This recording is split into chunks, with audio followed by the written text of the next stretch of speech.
Manufacturers in every one of the Federal Reserve's 12 districts worried about the impact of tariffs, a Federal Reserve report said on Wednesday, even as the U.S.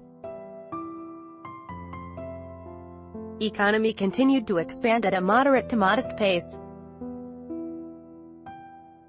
The latest snapshot of the health of the economy, derived from the central bank's discussions with business contacts around the country, echoed anecdotes from lawmakers in Congress on Tuesday and Wednesday of the impact in their districts of tariffs during a two-day hearing with Fed Chairman Jerome Powell.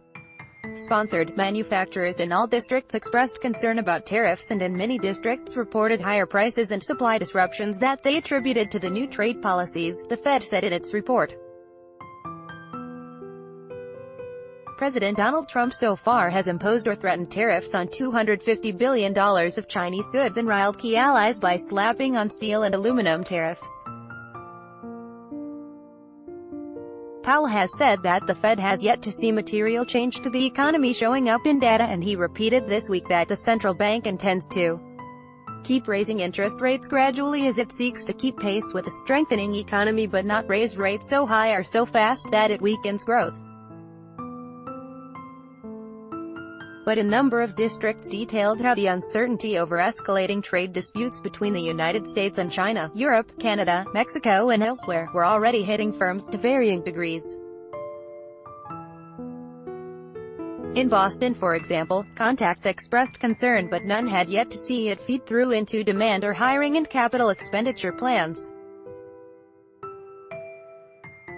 However, in New York trade uncertainty was a major concern, while in Philadelphia a machinery manufacturer said the impact of steel tariffs have been chaotic to its supply chain, disrupting planned orders, increasing prices, and prompting some panic buying.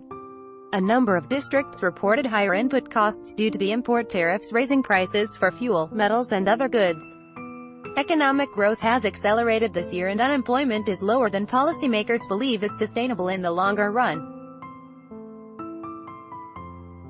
However, there are few signs yet of a spike in inflation high enough to force the Fed to up the pace of rate rises.